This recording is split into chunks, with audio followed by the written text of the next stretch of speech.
once we get that right, which is for me the most important thing, that they have, first of all, respect. The second one is commitment. The third one, passion.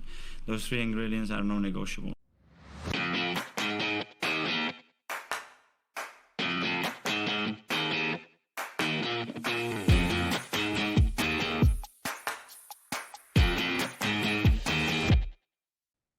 Hello and welcome into the Non-Negotiables podcast. I'm Gavin and I'm here tonight with Pascal. Paz, how you doing, mate?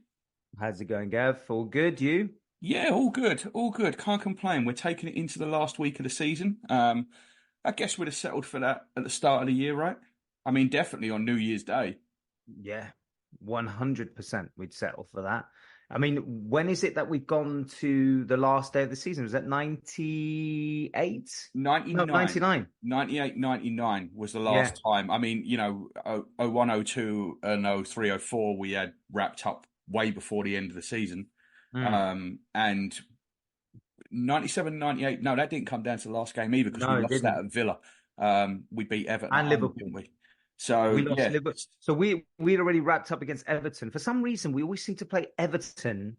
We do play Everton late a lot. We do. Yeah, last games of the season. I don't know how many times, but we've had defining games for winning leagues where we're playing Everton. Yeah, I've got to say, when I look at the fixture list, like you always look for opening day, final day, Boxing Day, where the Tottenham games are, where the Man United games are, and where the Man City games are now, right? Like that's what you look for when it comes out. And my eyes always go straight to the last day, see who we've got, and then obviously your mind goes back and you start correlating it with other things in the past. You know what I mean? And whenever you see Everton final day, I'm always like, yeah, okay, that feels good. It just feels it's very vibey. Do you know what I mean? Like it just feels good. It is because it's been a while since Everton have challenged for anything. And they're not in a relegation dogfight anymore. Yeah, no, they're safe. That kind of they're in that like mid to lower part obscurity where they've nothing to play for. And they're just horrendously bad away from home. So they're kind of the team you really want to be playing. Not a Goodison, but you'd really want to be playing at home. And we tend to do very well at home against Everton. In fact, we've given them some batterings over the time. So I'm pleased we've gone to the last day. Let me put it that way. At least you can turn around, and we will talk about this later, but you can turn around and say that's one of the biggest differences between last season and this season. Yeah, for sure. And I think it was so important to do that because this has been a good season and we couldn't let it go out of a damp squib. And after them Bayern games, it was very possible that could happen. Do you know what I mean? Chelsea and Spurs away and Man United away. And there was, even Brighton away. People look at that and you go, that's a tough game. And, we've done what we could in them games. So whatever happens now, happens. Let the chips fall where they may. It's going to the last day. We don't know what situation we're going to be in, obviously, before kickoff on the final day, but we've got there, and I think that's a positive. At least put City in a position where they have a little bit of pressure. Yeah, they've got to win it. Last year we didn't make them win it, right? Like I think that was the most disappointing last thing. And again, there's reasons, there's mitigating circumstances, but we did not make them win it last year. We gave it to them. This year, they are absolutely going to fucking earn it if they get it. Because I think they'll... So we're 15-1-1 this year. I think they're 14-4 this year. Is that a 14 wins and 4 draws or 14 wins and 3 draws? Whatever it is, they are going to have to earn it this season. Yeah, and then it's debatable. I mean, I know whoever wins the league usually does deserve it, but it's debatable even in my mind of whether they do deserve it over us. Because for me, we do. We took 4 points off them. We took 4 points off Liverpool. We took 4 points off Spurs. I mean, what more could we have done? Really, it took us a little while to settle this season. Yeah, it took us a little while to settle this season. We lost this if we lose this, we lost it in the first half of the year, right? It took us a while to settle. Was Havertz a midfielder? Was he a forward? Who are we playing at left back? He's Rice a 6 or he's Rice an 8? It took us a while to figure this out. And funnily enough, and we'll get there, I wonder if we've kind of undone a little bit of that in the last couple of weeks, because although we've been losing, I have to say, introducing Thomas Partey back into this midfield, I think has been a little bit of a disaster for us, even though we've carried on winning. But we've gone back to giving away far too many chances. Very open, very open. Yeah, and we're ceding possession far too much with him in there. But like I say, it took us a while to really get used to this team, and I think that's the advantage we're going to have, whatever happens going into next year. Is I don't think that sort of change is going to happen next year. Do you know what I mean? Like, I think the areas are pretty clear to me. I think we need a starting left back. I know you and Juz are a bit higher on Timber at left back than me, but I don't think Timber's a serious option at left back. So I do think we need a left back. I think we need a midfielder, and it's up to us whether we choose Rice is going to play 6 or 8, depends on what we buy.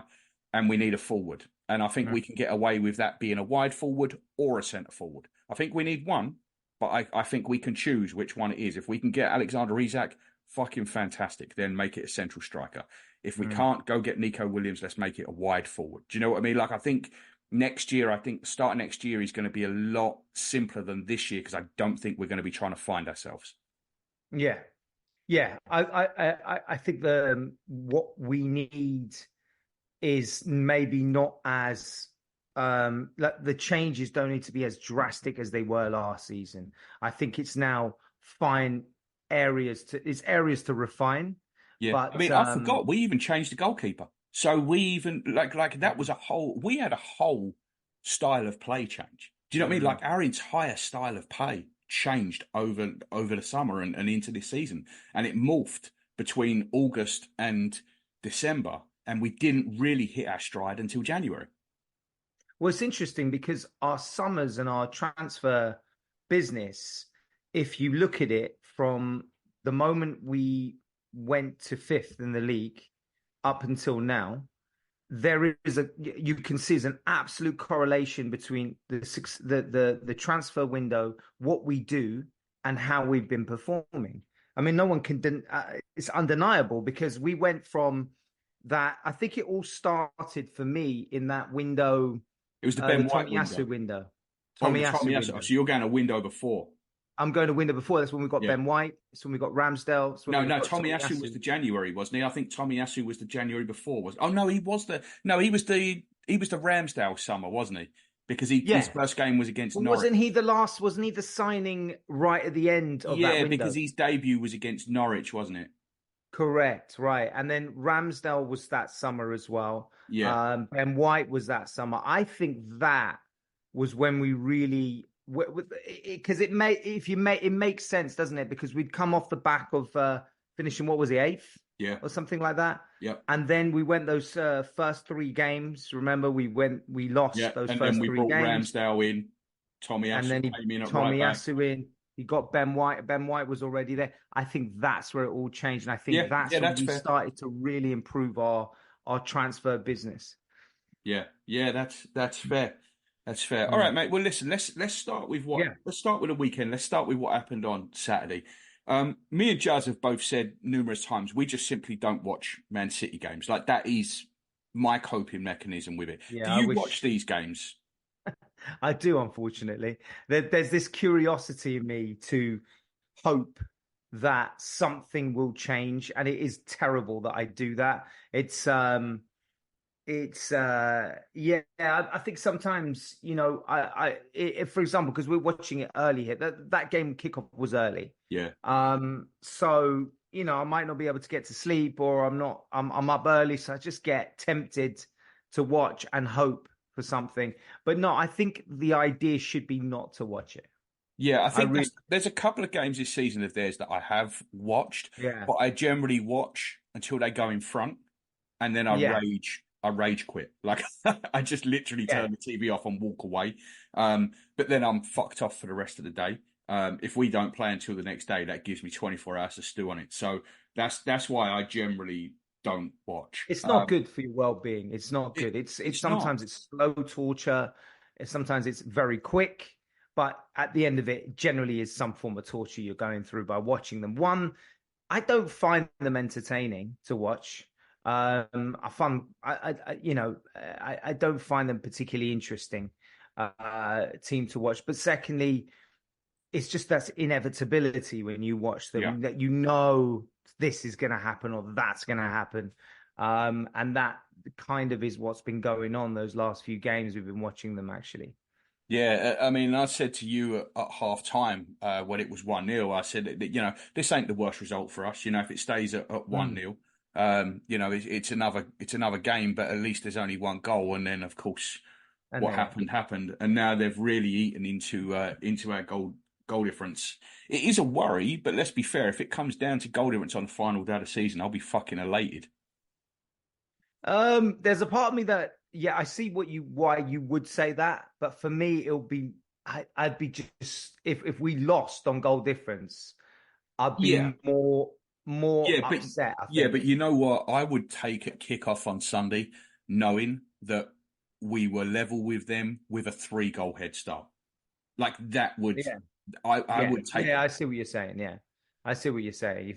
If I think if we with a 3-goal head start, and with the fixtures they have and the fixtures we have, you'd think that in your mind, you'd think that we are more than capable Yeah, of, 100%. delivering it. 100%. And I'd be and more that means worried.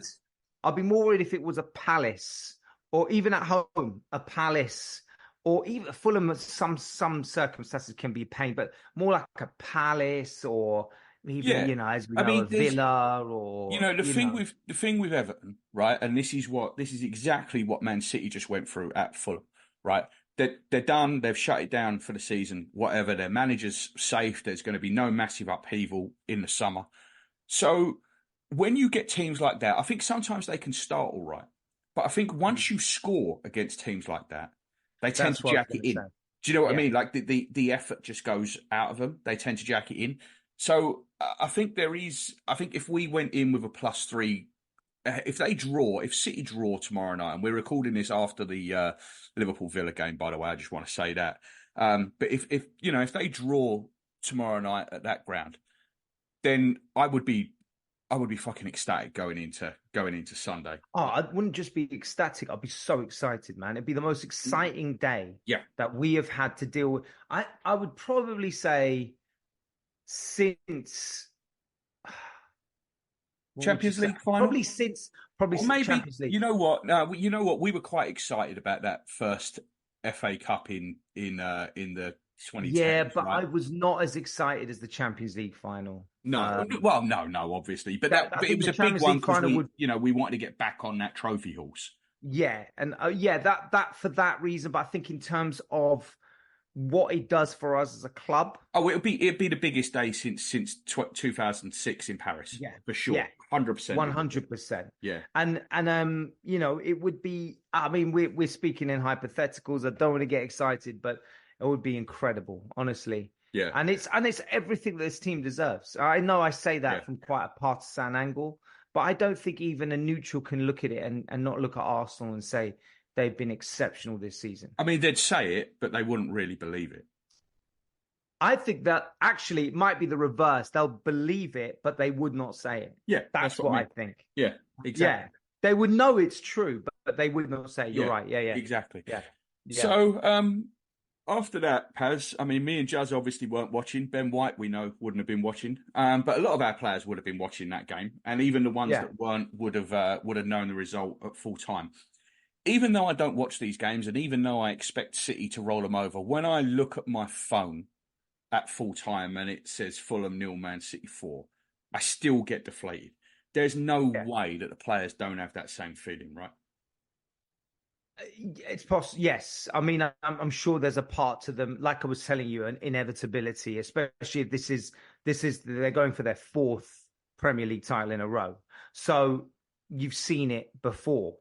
But I think this again speaks to why this team is different. We've had games where we played first and delivered. We've had games where we've played, barring Villa, of course, but we've had games where we're the second to play, delivered. I think there's something different going on in that mindset. I mean, but we're getting late now, Paz. We're getting to the point of no return. Do you know what I mean? Like to throw out some more some more cliches, we're drinking in last chance saloon. Do you know what I mean? Like we Yeah. are getting to the very end. So every one of these games for them is more of a dagger than it would have been in March. Because in March you go, well, there's 10 games to go. They'll drop a point somewhere. Yeah. There's 8 games to go. They'll drop a point somewhere. Now we're at the point where it's like, you know. Well, I mean, if you go back to us, you know, being the age we're at, you know, I'm not saying there's parallels at all, but what I'm saying is that there's, you know, 88, 89, right? We still had it in our hands. That's maybe one big difference, but we were dealing with the juggernaut at that time. And we were dealing with inevitability there as well, because we started to, you know, the Derby game, and then there was a Wimbledon game, and then Liverpool, I think, thrashed West Ham, was it 5-0 when it on the 5-0 on the and Wednesday? then we're like thinking, I think that was the day after we drew 2-2 with Wimbledon. I remember that Liverpool game. I don't know why it was a Wednesday night. So what the fuck I was doing in the car at 9 o'clock at night on a Wednesday, I don't know, because I was like 9 years old. But I remember being in the car, being in my old man's car, and we had the Liverpool West Ham game on the radio. It would have been Capital Gold.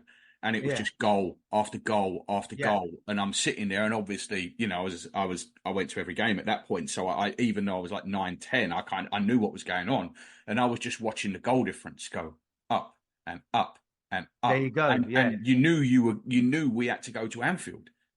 Yeah, could you imagine what those players were thinking? We hadn't won a title for over 20 years. What was it? No, a bit less. 18. It was 18. Yeah, around 18 years. Liverpool were constantly winning titles. They were, you know, battering everyone. We're then going into the 2-0 game, the last game at Anfield, really without a prayer. I mean, can you imagine what those players would be thinking about? So there is obviously, as fans as well as players, there's a think of, right, this is inevitable now. Look, we know what's going to happen.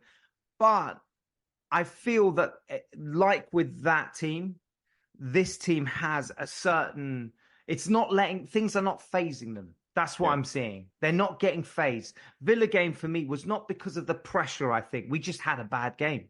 We just didn't turn up. We had a bad half, to be fair, because that first half was really good. So it was a bad second half. And then we had a bad half. Exactly, we had a bad half. But I don't think it was because we were crumbling or because we were under extortionate pressure, because I think the way we've dealt with the pressure, especially second half of the season, has been exceptional. Yeah, and that brings us nicely on to Sunday, really. Bogey ground, 1 win in 16 years in the league. Paz, when you saw the starting lineups for this game, right, we were unchanged again, 4th game in a row, and we can argue the merits of that, but I don't see the point, because I think we all agree that it's fine to stick with that winning lineup. Like, there was maybe we would have changed it if it had been down to us, but you knew he wasn't going to, and that's fine. And then you saw that Man United lineup. What were your initial thoughts when you saw that United team sheet and you knew what we were putting out there? You see, and I know it is going to sound like I'm only saying this because, you know, it's now retrospective. Yeah. But I honestly felt that I felt irrespective of the lineups. I just felt this was not going to be what everyone was saying. It's not going to be 6-0, 7-0, 8, whatever they were talking about. They were saying we were going to emulate the 8-2, but on the other, you know, just do a reverse fixture of that. For me, football is not that simple. It really isn't. Okay, I know with Man City, it does seem to be pretty simple because it's just the same shit we're seeing. But generally, I don't think football plays like that. It's not as easy to read.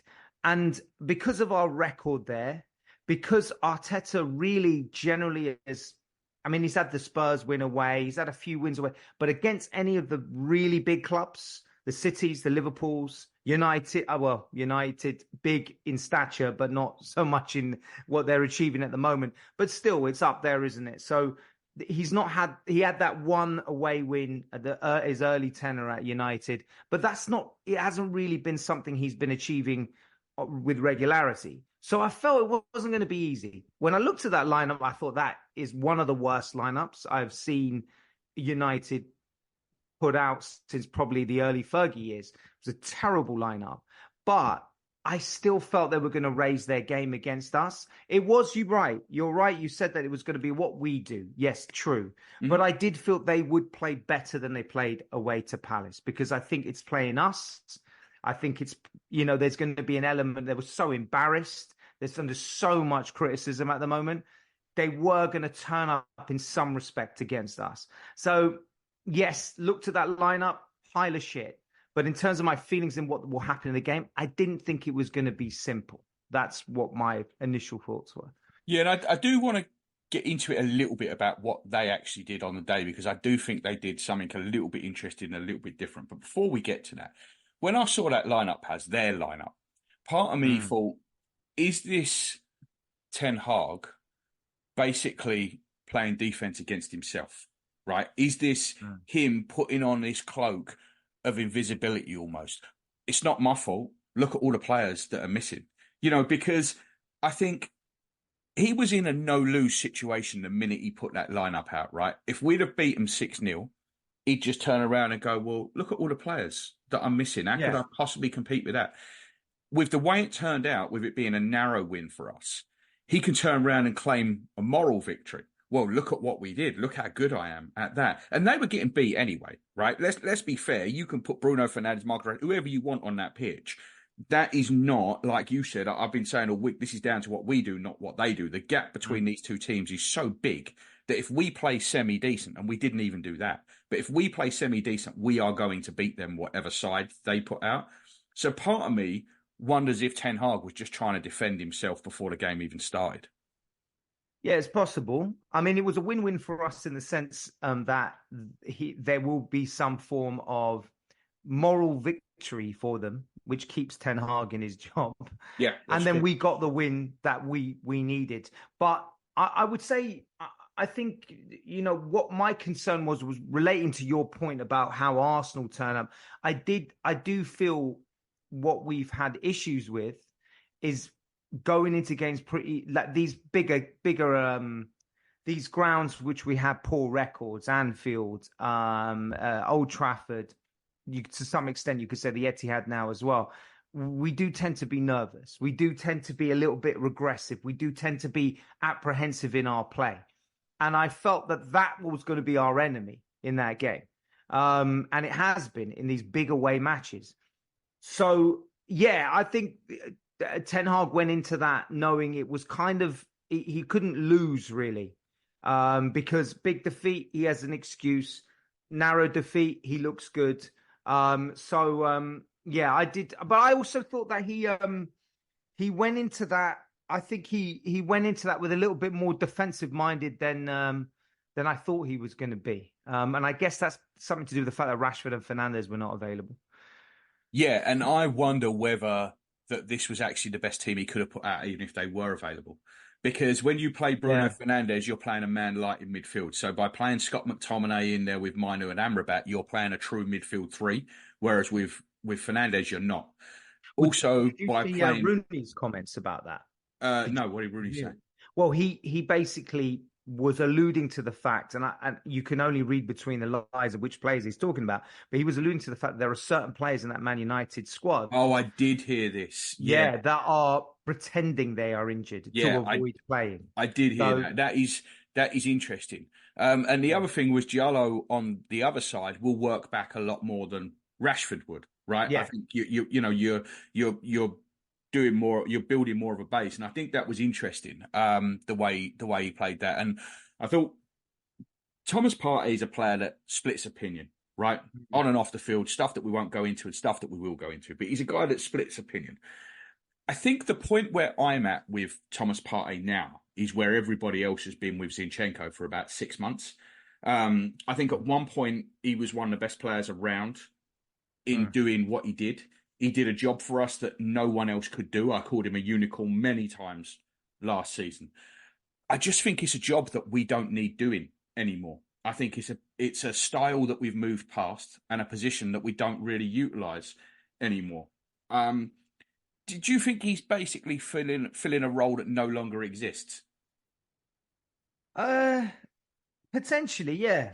Potentially. We've obviously managed really well without him. I do feel there is a need for that area, whether or not or someone to play exactly the same way that Partey plays is up for debate.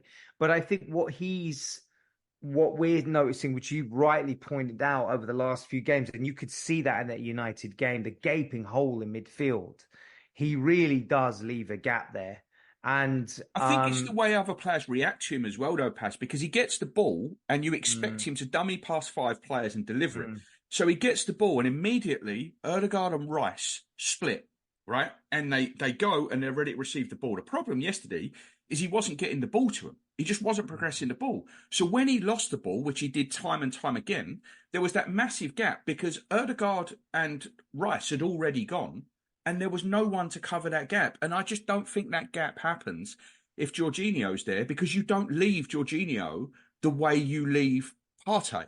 And this is my point with I just think we've moved beyond that way of playing where we were solely reliant on him to get up the pitch.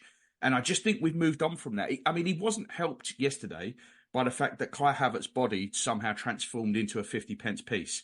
And every time he hit him, the ball just bounced off him at a different angle and ended up at the feet of a Man United player. That was the worst Kai Havertz has played, certainly in 2024. I mean, he was brilliant for the goal, but other than that, he was fucking terrible. And that really hindered us yesterday. But I think Partey's inability to get the ball to Rice and especially Ødegaard early and in the right positions. Like every time Ødegaard got the ball, he had 2 players on his back and he's going back towards his own goal. And it was causing a real problem for us. Yeah. Also, just generally, the team did a lot of errant passes, really poor passing. I remember that incident that Saka had. I mean, when he just gave it away in the middle of the pitch when we were on a break. It was just so uncharacteristic. But we were kind of, it kind of epitomized how we played yesterday. Just sloppy, slow.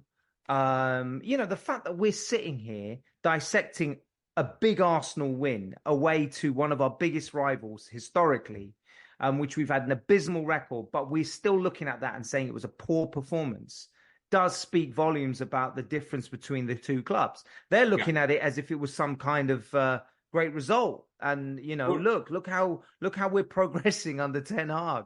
But we're looking at it as, hey, look, we're going into the last day incredibly, but we should do better away at teams like that because that we know what we know what our best is, and that was nowhere near it.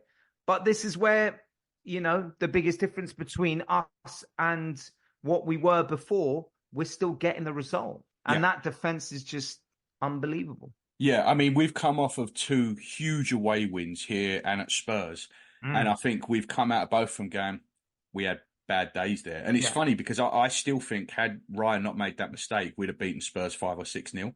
And I said at the time, the silver lining was it's probably better that we didn't because they'd have just down tools at that point.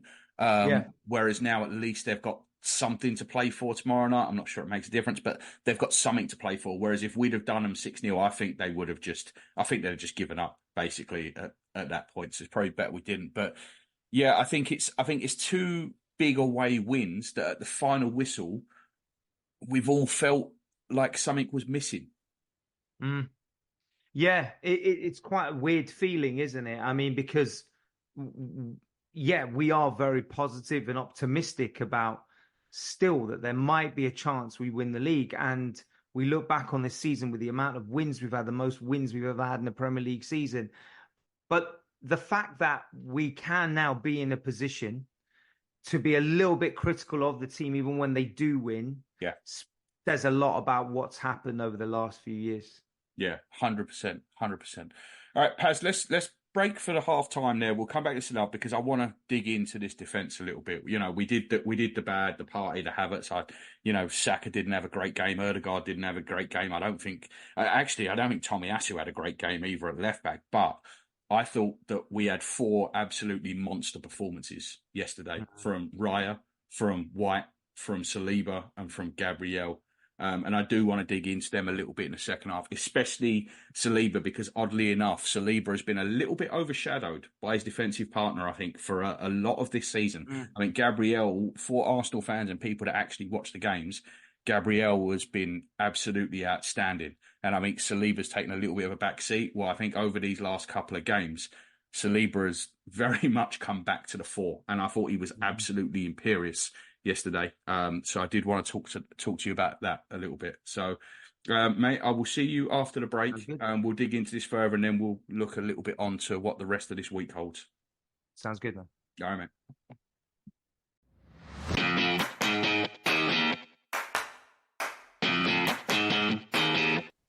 Hey guys, just a couple of quick halftime messages for you. Firstly, we'd really appreciate it if you could leave us a 5-star review on your favorite podcast app. It really helps us reach a wider audience, particularly on Apple Podcasts. Secondly, we're on all the social media platforms as the NN Pod. We're really trying to build a strong Gooner community. So next time you're on Twitter, Facebook, or Instagram, look us up, give us a like or a follow, send us a message, interact with other listeners, or just have a look around. Thanks for listening from myself, Paz and Juz. We really appreciate it.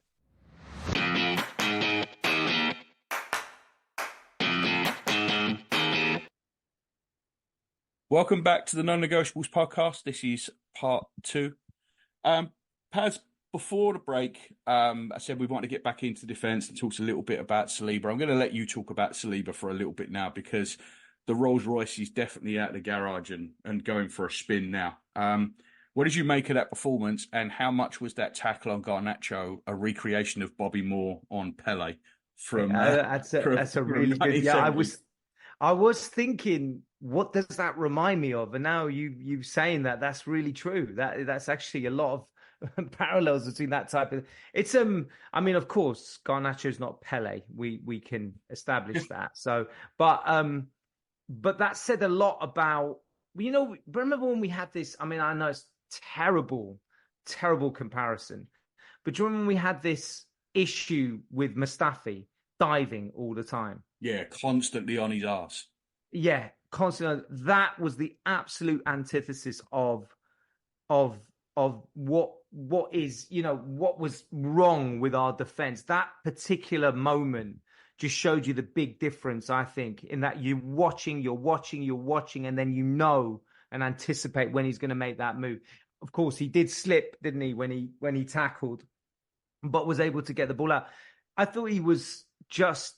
I think you hit the nail. You said it already, but he was Imperious. He was just fantastic, and we have 2 gems of centre backs, man. It's incredible how good our centre backs are, and basically the back 4 in general. Yes, Tomiyasu, you're right, wasn't particularly impressive, barring a great through pass he did for Martinelli, which he should have done better with. But I thought Saliba, we know his qualities and we know what he brings, but he was overshadowed by Gabriel for big parts of the season.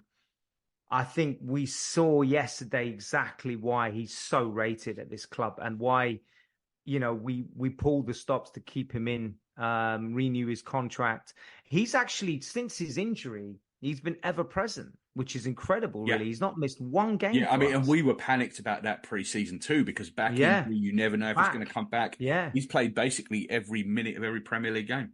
Yeah, and I just like the temperament of our players. He's not a big-time Charlie, gets on with it. He doesn't, you just see he's just a quintessential classic defender, but silky at the same time. He's got everything in his locker. I mean, it is pretty shocking to see that he's in the young player of the year, but he's not in player of the year or Gabriel. I do not understand that. I'm sorry. I don't at all care about these awards because ever since Thierry Henry lost to Nedved or whatever his name was, I've given up on understanding them or giving a shit about them. But I just find that mind-boggling that you're talking about the best defense in the country by far. And those 2 defenders, not one of them is in there, or Ben White or anyone within that back 4. It's incredible, really. And they are a perfect partnership, the 2 of them, right? Yeah. Like the opposites attracting, they are perfect. And I think that is why some players, one of them will stand out one game and one of them will stand out in another game, because they are a perfect pair and they dovetail well. But different players, different styles and different games suit the other one, right? So Saliba has now walked away with man of the match from Old Trafford, from the Etihad, and from Anfield. Did you know that? He was man of the match in all 3 of those away games. At 22 years old, that is something for a centre-half. But I think between him and Gabriel, we appreciate a lot of what Gabriel does. And we appreciate a lot of it because no one else does. Do you know what I mean? No. Like outside, even 3 weeks ago, we would all have said our best defender this season has been Gabriel, right? I think to a man, Arsenal supporters would all say that. Yet when all the talk is about player of the season and team of the year, how has Saliba been excluded? But we were all going, well, how the fuck is Gabriel not there? But I think what this, Yeah, either for me. But I think what this you're did right. yesterday is this shows you why Saliba's the one that gets the attention, right? Because Gabriel does a lot of the rough and ready stuff. Gabriel does a lot of the physical stuff. Saliba, what he does, you hit it on the head with a calm and composure, right? Because, the Mustafi diving in days, they're over because he just backs off, takes his minute and then takes the ball away. And then he don't lump it. He looks to move it on or come out. He did a couple of runs out of defence yesterday, actually, wonderful, that were just superb. And this is on the back of last week against Bournemouth when he ran the length of the pitch, did a little chop back inside, and unfortunately hit the goalkeeper. When he could have scored. But this is the thing with Saliba. This is why Saliba is always going to get noticed, because he's just the Rolls Royce thing has been trotted out for the last 2 years, and it's right. It's absolutely correct. I wouldn't be surprised. What's interesting as well, Gav, is that maybe also why he gets a little bit more recognition is because, like you just mentioned, those 3 games in particular, Liverpool and Man City, are getting Haaland and you've got Salah.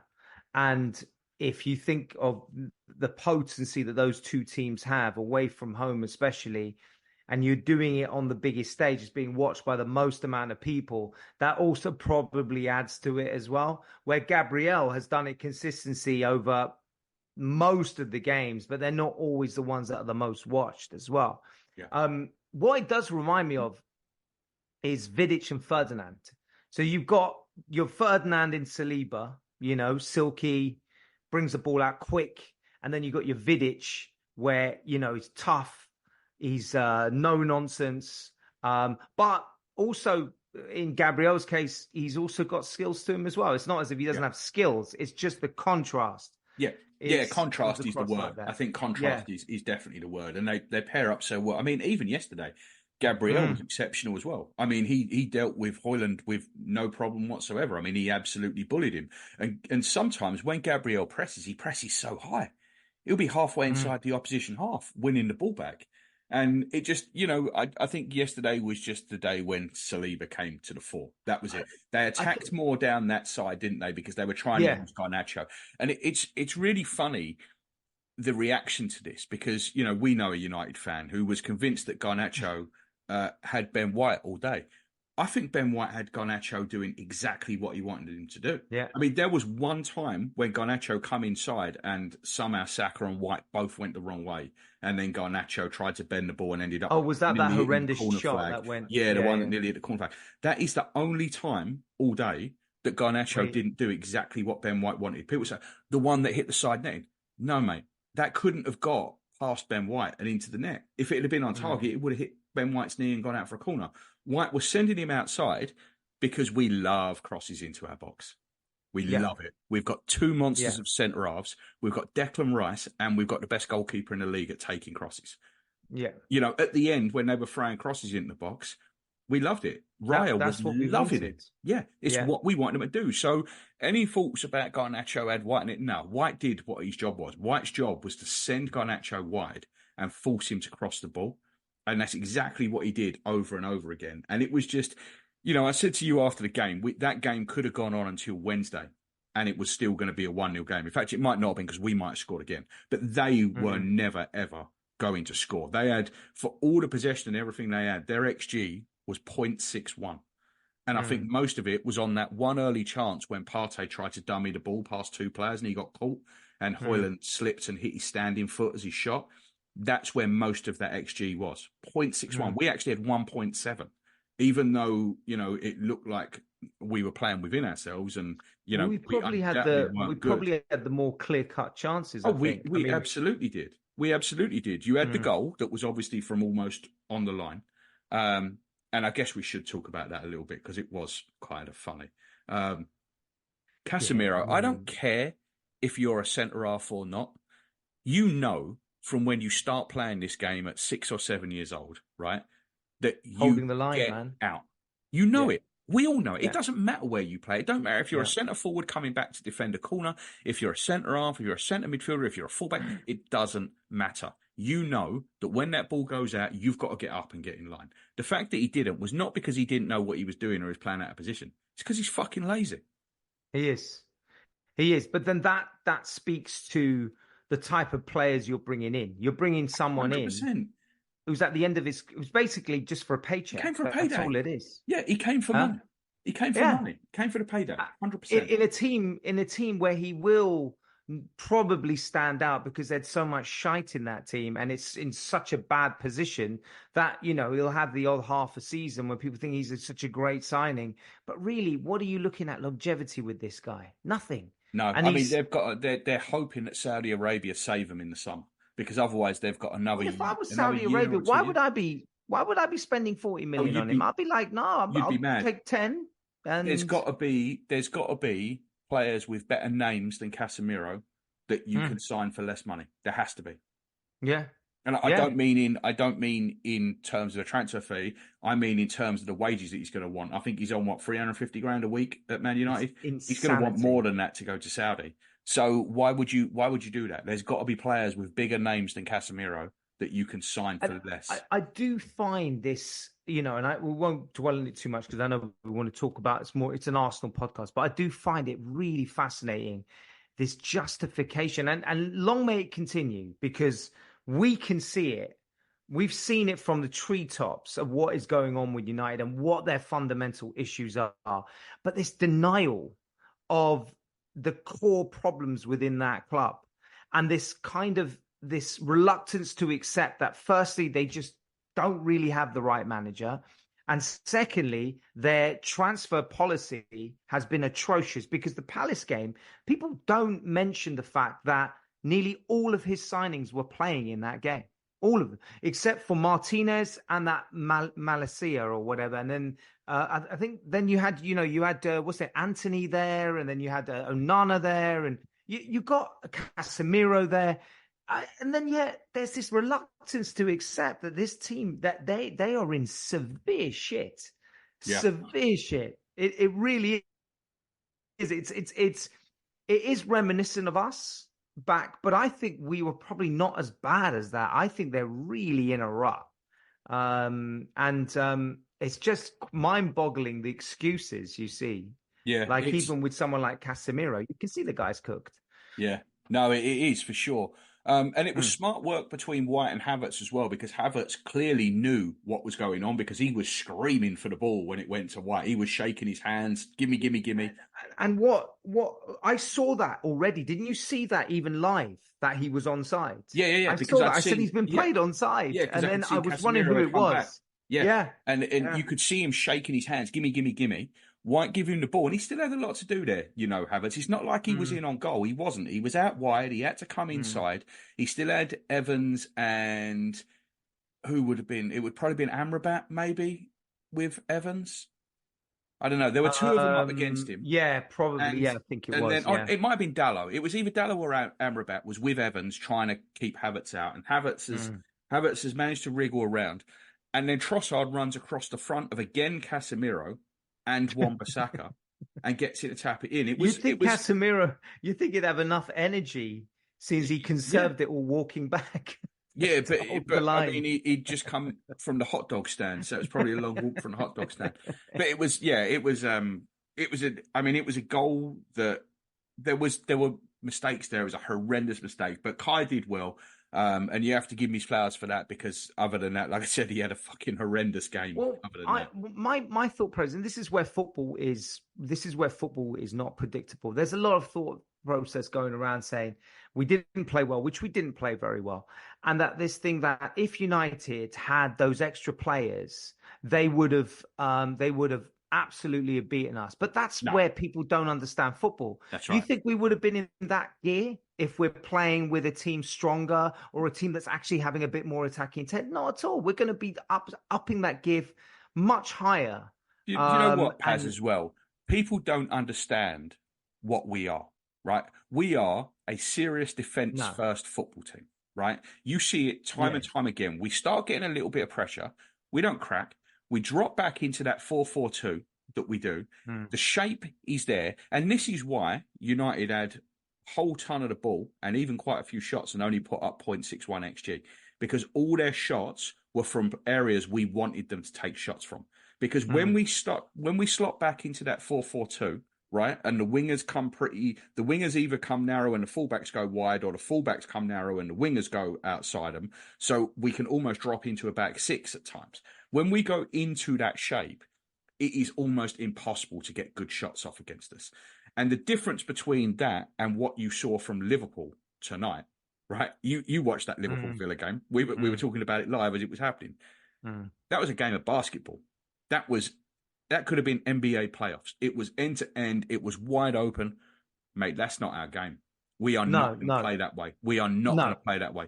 And you can put out a bunch of kids and say, come do this. We're not going to overcommit like that. How many times have we got, look at last season, man. We went to Old Trafford. We dominated that game and we got hit by sucker punches. That's not happening to this team, because our base is that defensive formation. That is, we build everything from that defense. I agree, but I think the only criticism we would have about ourselves in that game was we just weren't as effective on the break as we have been, and we were hitting it long a lot. Yeah, a lot more than I've seen, probably since City. I mean, I wonder how much of that, and don't get me wrong, we weren't playing great before the goal. Like, I thought we started really well. The first 4 or 5 minutes, it looked like we were really right back. Yeah. And then we kind of went into a little bit more protection mode. And once we got the goal, I think at that point we just went, fuck it, 80 minutes to go. We'll just see it out. And we kind of just did. Like I said, I've heard a lot of people say, oh, well, it was nervy. Honestly, mate, I wasn't nervous. I wasn't nervous at all. The only thing that worried me, right, it was a bit like the Spurs game, because Spurs were never, ever going to score against us unless we did what we did, right, which was the Raya silly error and then Rice giving away the penalty when the guy was fucking going outside the box. Other than that, they were never going to score against us. So the only thing that worried me was us doing something stupid at the back, but they were never going to score. Even when that ball went up with like 6 minutes of injury time, I really wasn't worried, because we were just in that mode where I just thought whatever they did, we were just going to deal with it.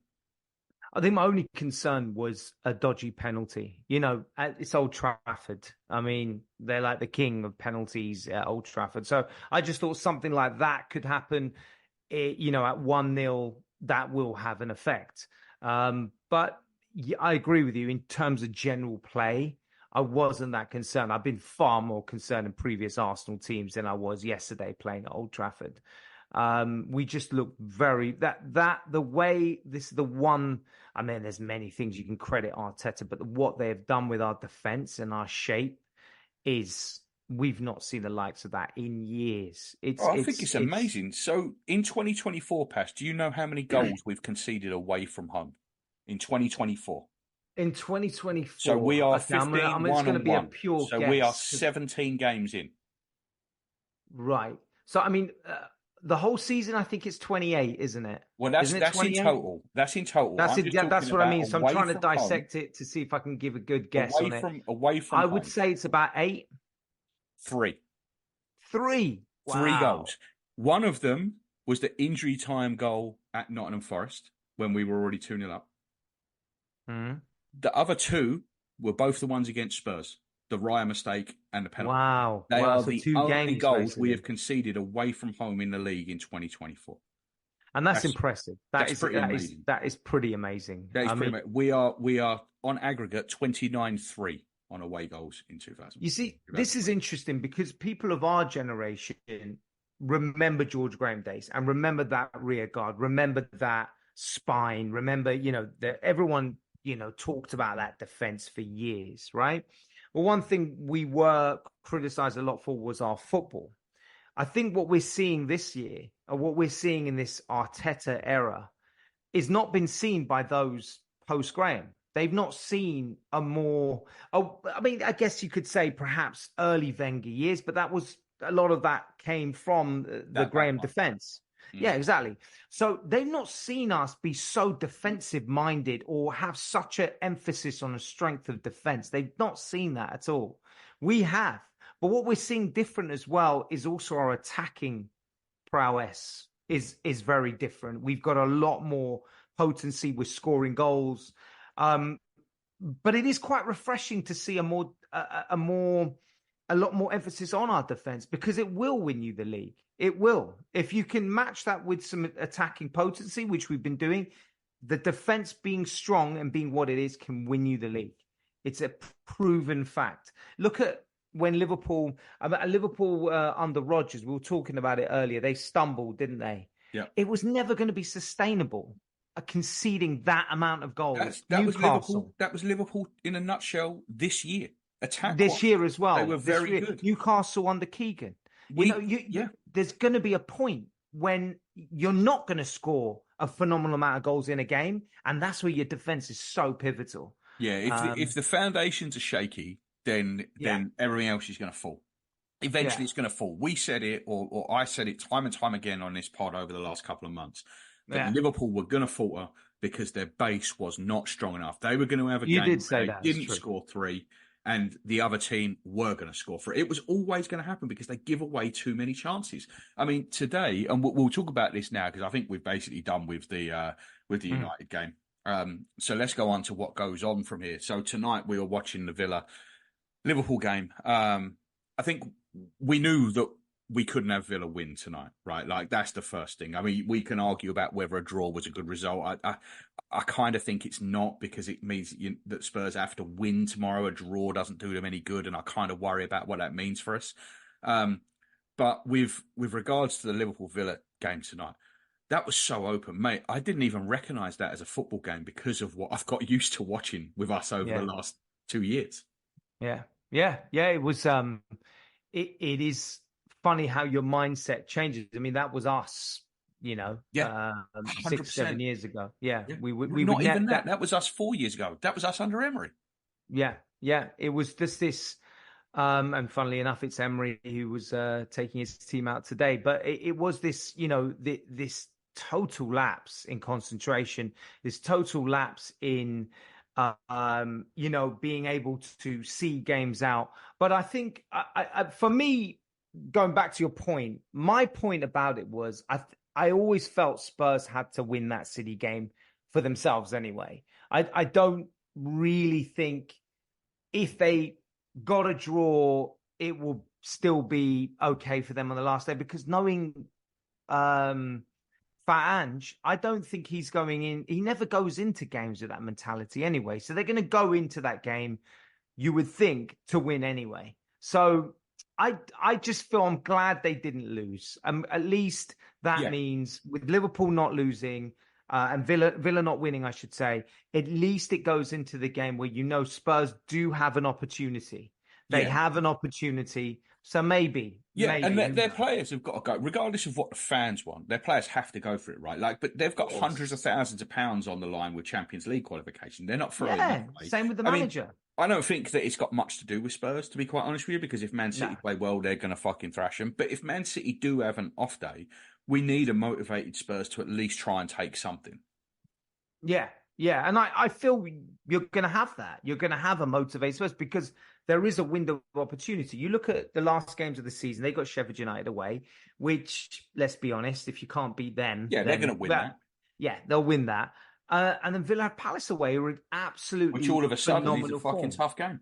Fucking hard. And Villa is shit away. Mm-hmm. They're shit with Emery's regressive tactics and sitting back, and then also just suspecting kind of defence at the moment. I think Villa are there for the taking. We've seen it as Arsenal fans, the way there isn't exact parallels between this Villa team and us not yet. But there is kind of they'll get there. Not yet, but there are signs, like the way we faltered towards the end of the first season with Emery. We faltered terribly, losing at home to Palace and getting battered left, right, and centre towards the end of the season, and then losing to Chelsea in the final. You kind of seen that with Emery. They could have wrapped this Champions League up after they beat us. They had so many opportunities to wrap it up, and now they're still going potentially to the last game of the season. So I think Spurs will... I think as a team and as a manager, I think they're going to go in to win that. But as you said, it depends what City turns up. If it's City, which we've been seeing over the last few games, it's going to be tough. Very tough. Yeah. And I have no hope for West Ham either. So Yeah, no, I'm not holding out much hope. From the fans' point of view, this is interesting, Paz, because where do Yeah. you stand on this? Because I think the majority of Spurs fans would rather lose tomorrow night than win and get in the Champions League. And bear in mind that even if they win tomorrow night, it's not a foregone conclusion. They still need Villa to lose on the last day of the season. So it's and they've got to win. So it's still not a foregone conclusion. So where do you stand on this? Because I was talking to someone on Facebook earlier on today, on the Arsenal America group actually, and I think there's a little bit of a difference. And I'm not getting into who's a true fan and who's not, but I do think there is a difference between being a local fan and being an international fan in this regard, right? We've gone to school with these people. We have worked with these people.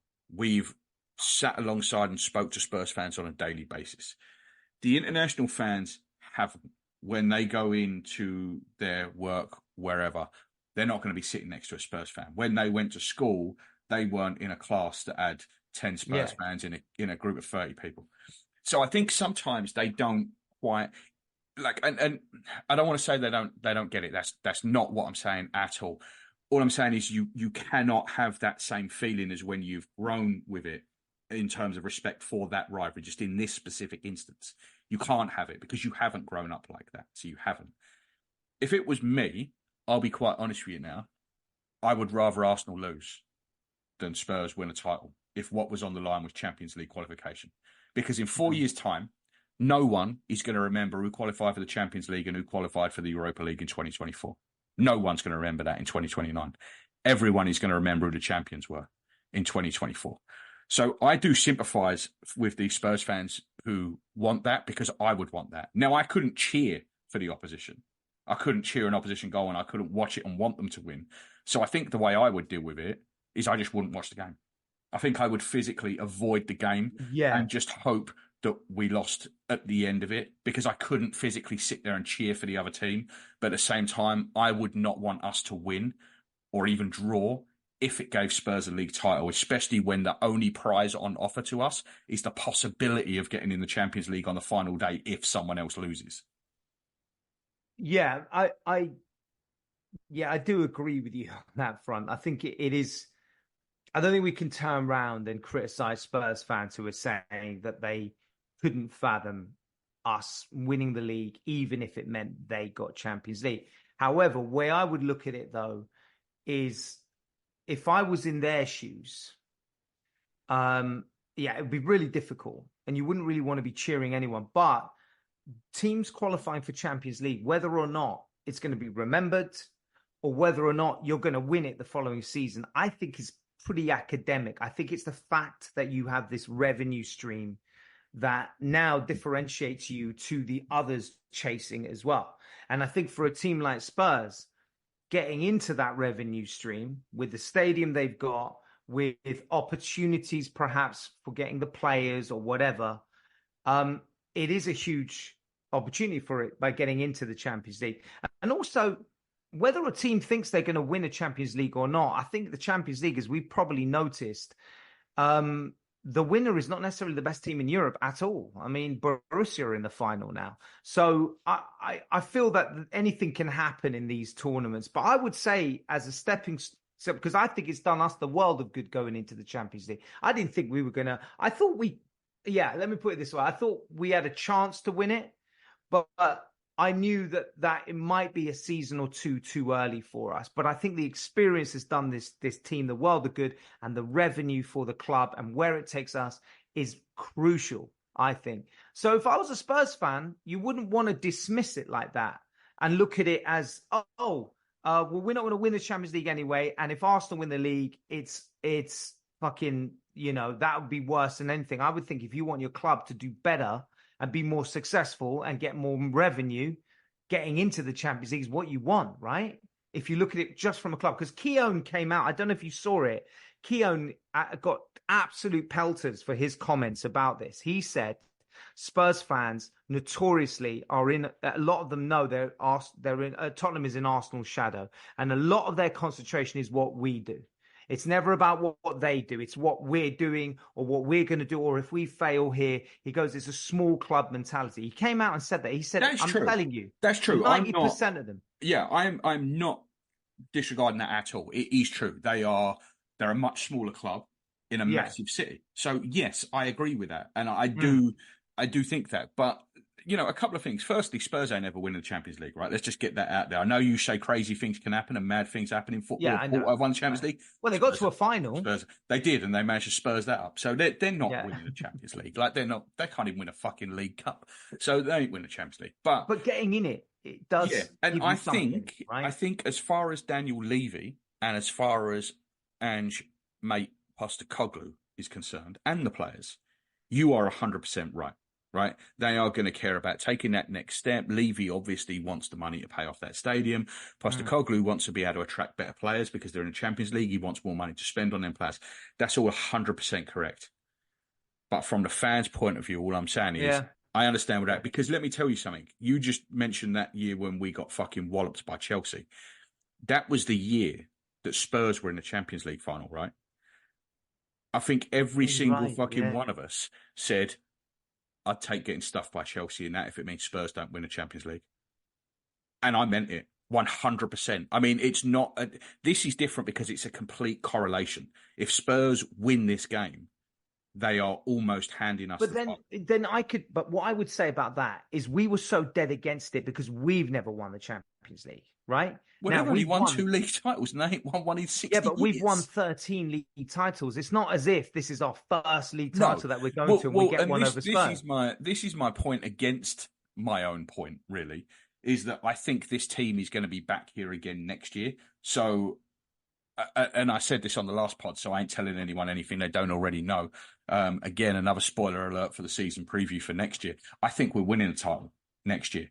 So I think there's a good chance that all they're doing is delaying the inevitable by a year. But I can understand where they're coming from with it. And I don't know. I just, the thought of them winning it, I do get where they're coming from with it.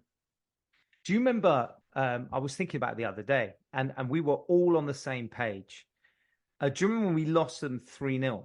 Then they edged us to the qualification. The Rob Holding game, Yeah, Cedric. And we said at the end of that season, and I remember it vividly, we put it in the chat that we had. We said, and I think you specifically said it first, this is the last time we're going to be behind Spurs for a long time, for the foreseeable future. For the foreseeable future, because you saw the trajectory that we were having. Yeah, I thought it was clear. Point. I thought it was that season. I thought it was clear that it had shifted. I know they finished above us, but to me, it was so clear that little spell was over. Yeah, you saw that it was a short-term manager that they had, but also you saw players like Kane, you saw players like Son, all at that point were late 20s. Kane, we had a feeling was going to be leaving anyway. You even looked at that team and you knew that they got this kind of bounce from the manager, gave them some kind of rejuvenation, but it was never a real project, was it? It wasn't something that was going to last for a few years. It was just 6 months. They got that big bounce. They got some really fortunate results. But we said, and I always remember that because that really was the turning point, I feel. That season, we knew then that we're going to kick on to bigger and better things. And I think we're now seeing that massive gap between the two clubs unfold in our very eyes. I can't see that changing for a long time. Well, the thing is that I just think because we are just naturally such a much bigger club than them, right? Because, and I don't mean to be facetious. I don't mean it in any way. Like we just are. We've won 13 league titles. They've won 2. We've gone a season unbeaten. Like we're just bigger. So I think when we get on a roll, the heights we can get to are just higher than where they can get to, and they're more sustainable because we just have that infrastructure that as a club they don't have. We have the mentality as a club. We have the experiences as a club. I know that it's a different staff now from back then, but we've still got the experiences from the 2000s. So I just think as a club, when we get on a roll, it is a lot harder to stop us. And when Spurs get on a roll, you always think, well, this is going to come crashing down in a minute, because that's just is the history of the Tottenham. It is. It is the history of the Tottenham, and we see that in every single season. Like even when they were pushing Leicester and they were getting, They finished third in a 2-horse race. Yeah, we're coming for you with Harry Kane's infamous tweet with lions walking, and all of that. We've seen this, the jubilation over that win over Sheffield United at home that kept them. I think they were top of the league at that point. Yeah, 4 games like in, wasn't it? I mean, and then these comparisons between the Invincibles and Spurs, they're on track to beat the Invincibles. We see they this are fucking all wonderful. the time. Yeah, it is amazing how the media form over. It's incredible. But you know why though, Pass? It's because they're not a threat. I think. Do you know what I mean? Like they don't ever win anything, so they're not a threat. When you get a club that wins stuff, it's easy to hate them, right? Like Man United were fucking hated, Liverpool were hated, we were hated. Spurs don't win anything, so it's a lot easier for the media to fall in love with them than it is with us because everyone loves a David and Goliath, and they are definitely David, and I believe Goliath wins in the end. But that's it. So it's easier to love them because they're never going to achieve anything. But why do you think? I mean, this is a question. It's kind of on the same track. But why is it? Do you think then that a lot of United fans? Because I have my answer to this, but why do you think there's a lot of United fans, obviously Spurs fans we know, Liverpool fans potentially, would rather City win the league than us? Because do you think it's because they don't count City's trophies 100%. As anything? 100%. And we have history, and then they're not real. Man City are not a real club. I think also it then kind of amplifies their deficiencies as clubs if we win it, because we are comparisons to them. Yeah, because they should be able to compete with us. You can't compete with Man City. That is an obvious line that everyone rolls out, and it's not untrue. You should be able to compete with us. So if we win it, you have done something wrong. Yeah, that's what I think, because I find it so strange. I think they go hand in hand, Pass. I don't think it matters what City do. It doesn't matter to anyone. None of us know any. I said to you before about the difference. When we grew up with these people, no one knows any Man City fans. No one's ever fucking met one. I still don't. No. So it doesn't matter what they do. It doesn't matter. It's all been done by cheating. We all know it. None of it's valid. So. It doesn't matter. And then you've got the bit, like you said, where if we do it, all of a sudden you can't say that. We haven't got 115 charges against us. We haven't got a foreign government leaning on the UK government for favours. We don't have a foreign government pumping sovereign money into the club. So it's different. You have to accept when we've won it that it's a genuine title, whereas when they win it, it's not. You can just go, well, it don't count anyway. We'll see you in August. Yeah. I just find it fascinating to see that, because Manchester United supposedly are Man City's rivals, but I don't know you can really have a rival like that, though. Do you know what I mean? Like when you've got a club that's so financially doped, and obviously they hadn't won a trophy since the 60s before Sheikh Mubarak came in there. So you've got a club that are entirely Abu Dhabi. They're not even Manchester. They're Abu Dhabi that happen to be based in Manchester. That's all they are. So I think that's what it is. It's because they're not real. We don't see them as a real club. So it's the easiest way. Well, let's hope this fake club don't get their hands on a real trophy at the end of this season, eh? Well, they can have the FA Cup, actually, but let's just hope they don't get they can have that, man. Yeah, let's just hope they don't get the league. So, yes. All right, mate. Well, we'll leave it there for tonight. We'll be back on probably Thursday to look at whatever did transpire tomorrow night at the Toilet Bowl, and then preview what's coming up for the weekend. So, mate, thanks again for coming on tonight, and I will speak to you soon. Nice one. Good night.